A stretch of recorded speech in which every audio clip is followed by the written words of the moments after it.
Aujourd'hui, nous allons parler de Naaman, un personnage de grande importance dans les Saintes Écritures mentionnées dans l'Ancien Testament de la Bible. Naaman n'était pas seulement une princesse quelconque. Elle était la fille de Ramom, roi des Ammonites. L'histoire de Naaman est enregistrée dans le premier livre des rois, chapitre 14, versets 21 et 31. Le récit biblique nous dit que Naaman est devenue l'épouse de Salomon, le légendaire roi d'Israël, connu pour sa sagesse et sa richesse. La vie de Naaman est enveloppée de mystères, mais nous avons extrait plusieurs informations importantes de la Bible et de la tradition juive pour apporter tous les détails dans cette vidéo. Et c'est justement pour cela que je crois que je mérite que vous vous inscriviez à la chaîne et que vous laissiez ce like pour aider à partager notre travail. En tant que fille d'un roi, Naaman a grandi dans un environnement de luxe et de privilèges. Son mariage avec Salomon, l'un des monarques les plus puissants et les plus influents de l'histoire d'Israël, fut sans aucun doute un événement de grande importance politique et diplomatique. La connexion de Naaman avec les Ammonites avait de sérieuses implications en raison de l'hostilité historique entre les Israélites et les Ammons. Selon la tradition biblique, les Ammonites étaient souvent considérés comme des ennemis des Israélites, car ils descendaient de Lot, le neveu d'Abraham, et partageaient une histoire de rivalité et de conflit avec le peuple d'Israël. Par conséquent, le mariage de Salomon avec Naaman a suscité des critiques de la part des Israélites les plus conservateurs, qui craignaient que cette union puisse compromettre la pureté de la culture israélienne. Avant tout cela, il est important de se rappeler que Salomon avait déjà été marié à la fille d'un pharaon, ce qui était un mariage royal légitime. Cependant, il fut bientôt fasciné par plusieurs femmes étrangères de différentes cultures, y compris Naaman. Le problème majeur de cette situation était le manque de contrôle de Salomon, puisqu'il a accumulé pendant sa vie un nombre impressionnant d'épouses et de concubines. Dans le premier livre des rois, chapitre 11, verset 3, il est rapporté qu'il avait 700 épouses de lignée royale et 300 concubines.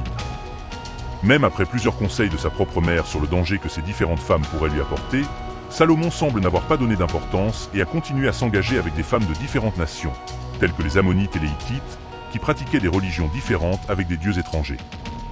Cette diversité de femmes étrangères a eu de graves conséquences pour le royaume de Salomon. L'influence de ces femmes a conduit Salomon à s'éloigner de Dieu et à permettre l'introduction de cultes païens en Israël. Cet éloignement spirituel a eu un impact profond, non seulement sur sa vie personnelle, mais aussi sur le bien-être spirituel de toute la nation israélienne. Le récit biblique nous montre que, malgré toute la sagesse et la richesse de Salomon, il était vulnérable aux influences extérieures, en particulier celles qui venaient à travers ses épouses étrangères. L'union avec Naaman est un exemple clair de la façon dont les alliances politiques et matrimoniales peuvent avoir des implications spirituelles et culturelles profondes. Naaman, qui était une princesse ammonite, a apporté non seulement son héritage culturel, mais aussi ses pratiques religieuses. Ceci, ajouté aux autres influences étrangères, a contribué à diluer la foi israélienne en Yahweh, le Dieu d'Israël.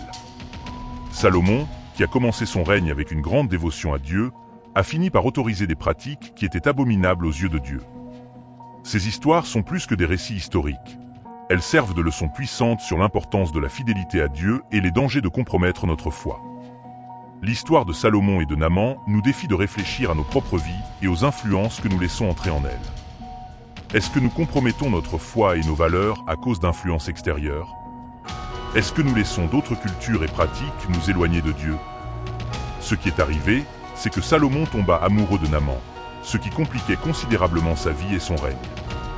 Son amour pour elle a brisé toutes les barrières culturelles et politiques de l'époque, le conduisant à prendre des décisions qui ont eu des conséquences non seulement pour lui, mais pour tout le royaume d'Israël. Cette passion intense lui a permis d'adorer des dieux étrangers, suivant les coutumes de sa femme bien-aimée, et compromettant ainsi les principes religieux fondamentaux du judaïsme. La trajectoire de Salomon est un exemple marquant de la façon dont un roi, qui a commencé son règne fidèle au vrai Dieu, peut se détourner au fil du temps.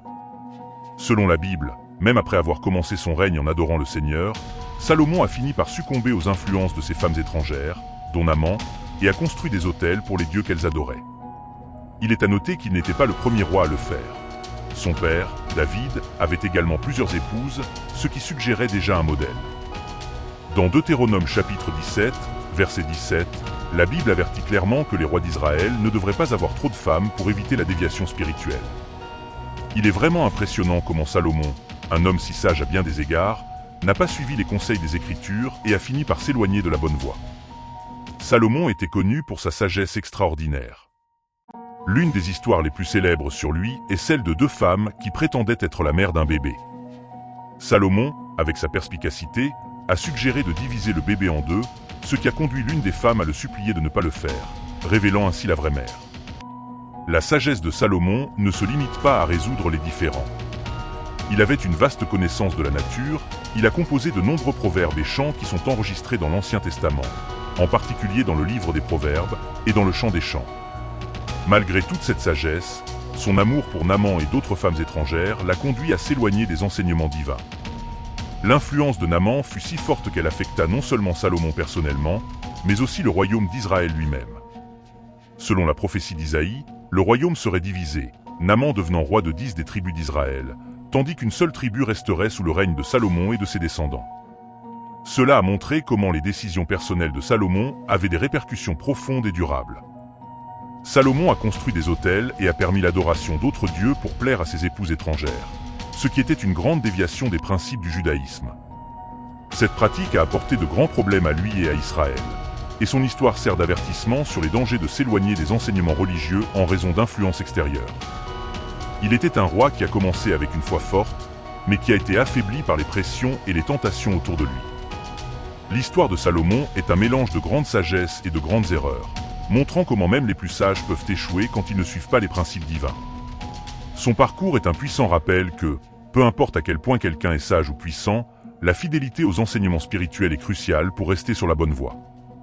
Lorsque Salomon apprit la prophétie qui indiquait que Jéroboam pourrait devenir une menace pour son règne, il fut alarmé. L'idée de perdre son pouvoir et son influence n'était pas quelque chose qu'il était prêt à accepter. Craignant son contrôle sur le royaume, Salomon a pris une attitude drastique et, dans un acte de désespoir, a tenté de tuer Jéroboam. Ce mouvement a non seulement révélé la tension croissante dans le royaume d'Israël, mais a également exposé l'instabilité qui commençait à s'installer dans le leadership. Cependant, après la mort de Salomon et l'ascension de son fils Roboam au trône, Jéroboam est redevenu une figure centrale dans les conflits qui ont émergé. L'accomplissement de la prophétie d'Isaïe a apporté des changements profonds et durables, ce qui a entraîné la division d'Israël en deux royaumes distincts. Le royaume des Israélites, sous la direction de Jéroboam, qui comprenait 10 des tribus du nord, et le royaume de Juda, dirigé par Roboam, avec les tribus du sud. Cette division a donné naissance à une période tumultueuse de l'histoire d'Israël, connue sous le nom de schisme, qui a eu de grandes répercussions dans le domaine politique et religieux. Le règne de Roboam a marqué un point critique et controversé dans l'histoire du royaume. Son administration a commencé à faire face à de sérieux problèmes quand il a décidé d'augmenter les impôts, une mesure qui a rapidement aliéné et fâché le peuple. De plus, Roboam a fait le malheureux choix d'ignorer les préoccupations et les réclamations des citoyens, ce qui a fini par affaiblir son autorité et conduire à une période de décadence dans son règne. L'économie du royaume a souffert, la stabilité politique a été menacée, et l'insatisfaction populaire s'est répandue comme un feu incontrôlable. Jéroboam, à son tour, a pris la direction du royaume d'Israël après la division et a pris des décisions drastiques pour s'assurer que son peuple ne poursuivait pas l'adoration à Jérusalem, qui était le centre religieux traditionnel en Israël. Pour exercer le contrôle sur l'adoration, Jéroboam fit 2 statues de veau d'or et les plaça sur des autels à Béthel et à Dan. Il a encouragé les Israélites à adorer ces images au lieu de voyager à Jérusalem, créant une nouvelle pratique religieuse. Cette décision a suscité une grande controverse, et tout au long de l'histoire, les veaux d'or sont devenus des symboles d'apostasie et d'idolâtrie. Alors que Jéroboam était occupé à faire des offrandes sur l'un de ses autels, un prophète inconnu est apparu et a fait une prédiction dramatique. Un descendant de David détruirait un jour les autels païens et brûlerait même des os humains sur eux. Cette prophétie semblait improbable à l'époque, mais, étonnamment, elle s'accomplit bien des années plus tard. Le roi Josia de Juda, connu pour ses réformes religieuses, accomplit exactement ce que le prophète avait prédit, en éradiquant les pratiques idolâtres et en accomplissant l'ancienne prophétie. L'histoire de Naaman et son influence sur Salomon nous servent de rappel puissant.